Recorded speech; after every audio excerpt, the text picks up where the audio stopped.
3, 4, sikat-sikat ya. Nanti saya di apel aja Pak jawabnya. Ya silakan. Bagi para pendatang. Yang itu dulu pernah ada satu ide. Nah, arah pertanyaan saya adalah kalau 9 April nanti perolehan Partai Demokrat tidak sesuai dengan yang diharapkan, tapi kan ingin seobjektif mungkin tentang apa yang telah kita capai dan apa yang belum kita capai. Saya ini termasuk rajin mengikuti penilaian komunitas internasional. Mungkin teman-teman tidak percaya, saya kegiatan dinas itu rampung sekitar jam 8-9 malam. Jam 10 sampai jam 12 malam saya mengikuti media internasional. Hampir semua, CNN, BBC, Bloomberg, CNBC, Al Jazeera, Euronews, hampir semua. Karena saya ingin tahu what's going on di tingkat dunia. Dan juga publication dari berbagai lembaga. Bagaimana mereka melihat Indonesia. Kalau kita sudah bebaskan politik, bebaskan SBY Presiden, harus kita kritisi, harus kita istilahnya, ya perlakukan secara kritis, bebaskan itu. Kita objektif. Dulu saya juga pelaku reformasi. Sebelum saya jadi menteri selama hampir 5 tahun, saya 2 tahun aktif melakukan reformasi TNI. Saya kira semua masih ingat dulu. Dunia itu melihat kita 1998 sebagai failed state. Masih ingat dulu. Kemudian tahun-tahun setelah itu kalau ada rapor Indonesia 1 sampai 10, dulu itu yang merah mungkin paling tidak 6, bisa 7, yang biru 3. Nah, over time kita makin keluar dari krisis, membangun, reformasi, transformasi, maka mulai berimbang. Nah sekarang ini, silakan baca, dari manapun. Ya, sebetulnya mungkin subjektif, tetapi silakan cobakan. Sekarang lebih banyak birunya di matanya dibandingkan merahnya. Namanya apa ya? Yang saya sampaikan. Di mata dunia, kadang-kadang legal certainty kita itu belum kuat. Di luar negeri mestinya case ini menang, kok di Indonesia bisa. Di luar negeri mestinya ini perdata, kok di sini pidana. Ini juga berpengaruh kepada investment climate. Yang kedua, birokrasi. Meskipun sudah habis-habisan, kalau marah itu sudah berkali-kali gebrak meja saya. Tetapi dengan sistem desentralisasi dan otonomi daerah, banyak bottlenecking. Kita coba, propos coba ini, ya berhasil, tapi tetap menurut saya masih memerlukan waktu, barangkali 5-10 tahun to make our bureaucracy itu menjalankan good governance. Itu kekurangan kita.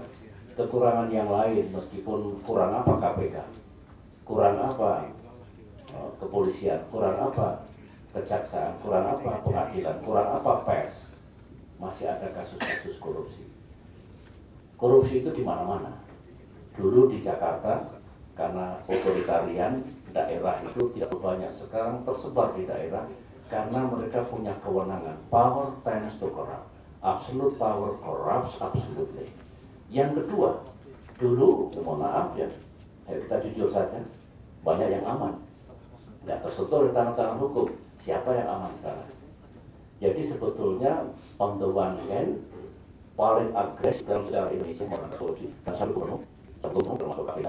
Ya, tetapi nyatanya kan siapa? Sehingga diperlukan waktu 5, 10, 15 tahun lagi to make our system more clean. Ya. Lantas yang lain adalah akses dari desentralisasi dan otonomi daerah. Kita semua merasakan. Polisi nasional begini, undang-undang nasional begini, di daerah bisa berbeda, bisa ada gasnya, ada bisa deviasi dan segala macam. Sehingga confuse. Orang mau investasi dan bisnis di Indonesia ada confuse-nya. Itu juga kekurangan kita. Memang tidak seburuk 98, 99, 2000 konflik komunal luar biasa. Semua ingat sampai Poso, Maluku Utara luar biasa dulu. Sekarang alhamdulillah, tetapi masih ada. Sekali-sekali berkurang konflik komunal. Oleh karena itu juga salah satu pekerjaan rumah kita yang harus kita beresi. Jadi infrastruktur tadi sudah, kalau itu bukan milik kita, tetapi lack of infrastructure itu juga menghambat economic development. Oleh karena itu ngomongnya nanti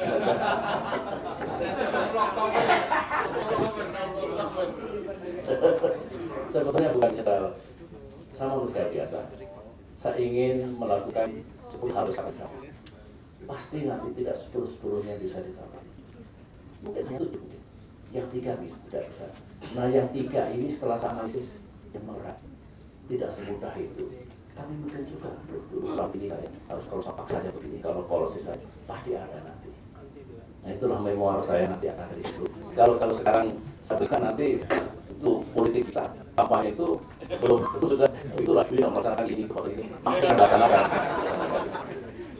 Kira-kira begitu. Mudah-mudahan ini bukan yang terakhir dan yang Pak Khairul. Saya tidak punya kepentingan yang sangat sudah sangat selesai. Mudah-mudahan selesai dengan baik.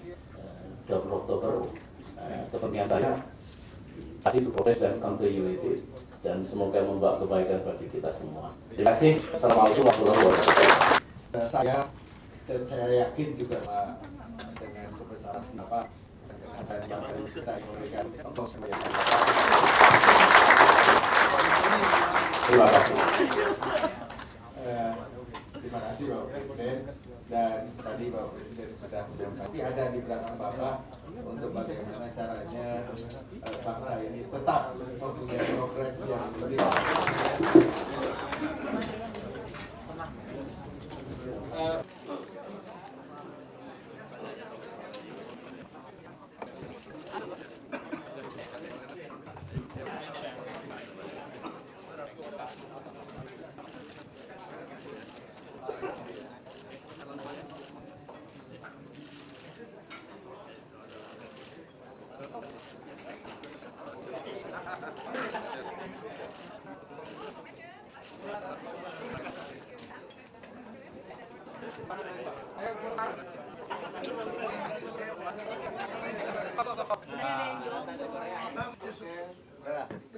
Mana dulu ya?